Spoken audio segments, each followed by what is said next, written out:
Good afternoon, Crystal at the Rain Dance Ranch. So, well, actually, I think it might actually still be morning, but you know, does it really matter? We just say these things. So I just got done cleaning up this plant, and I've been wondering what it was. A friend of mine thought it might be a bacopa of some sort. And so I did one of those photo searches on my iPhone, and it was trying to tell me that it was leadwort and phlox and all kinds of stuff. And I would look further into the details of how the flowers looked, and nothing fit.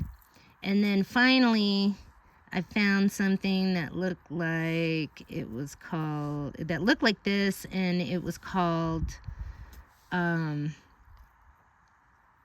lobelia.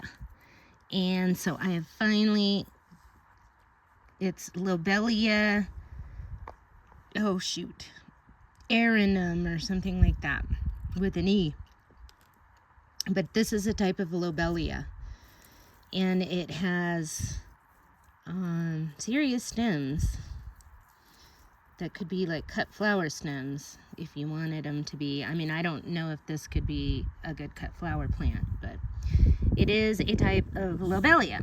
So I'm happy about that. Now, so I just cleaned this one out. This one obviously still looks pretty good.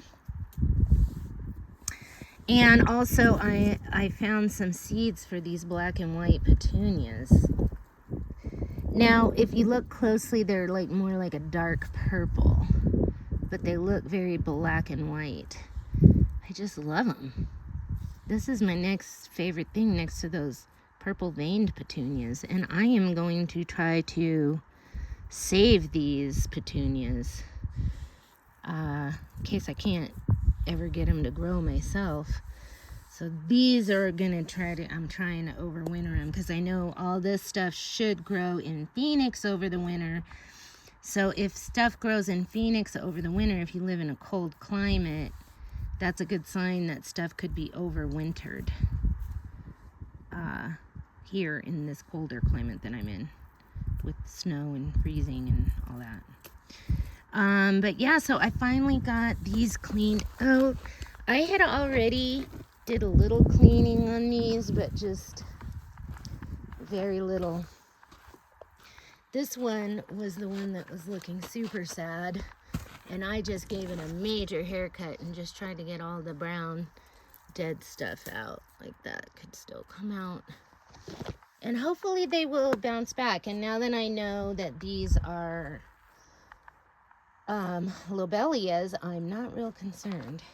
And I'm really looking forward to my blue lobelias coming back, because blue lobelia. And I found out what these are, and these are, oh, darn it, I just looked it up too. And why is the name Scaevola? Scaevola, I believe is how it's spelled. And then these geraniums. You know, I don't do good with geraniums, but I'm trying. And I got these geraniums here too. I need to cut this flower off. Maybe I'll pull, no, it doesn't want to pull off. Sometimes they pull right off. But this is a pink, that's a red, and all this stuff I'm gonna try to overwinter. And then also I pulled out my sedum container that, I don't know, I haven't watered it in 3 months. Maybe maybe 2 months. And a bunch of it died off, but a bunch of it's still alive because, you know, sedum. And so I definitely am going to try to plant that out in the garden somewhere and see how it does over winter, because those are supposed to be like winter hardy, near as I can tell. But they're used to living in California. But they did pretty good in my freezing cold shack over the winter. And yeah, so finally I'm getting to some of the fun stuff, my pots.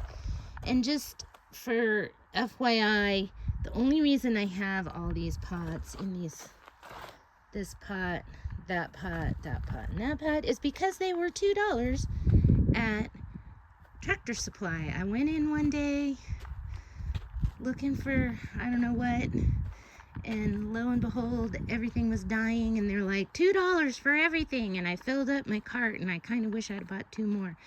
But at the time, I didn't have my water under control, and so I got to be careful.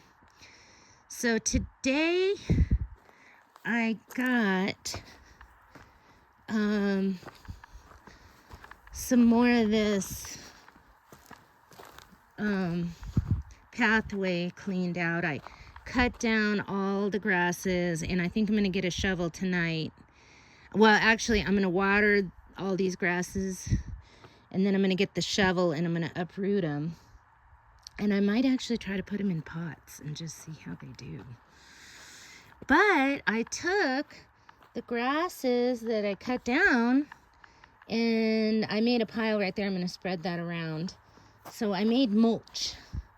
So basically, one of the goals for my garden is to not buy mulchy stuff. I want to do chop and drop method.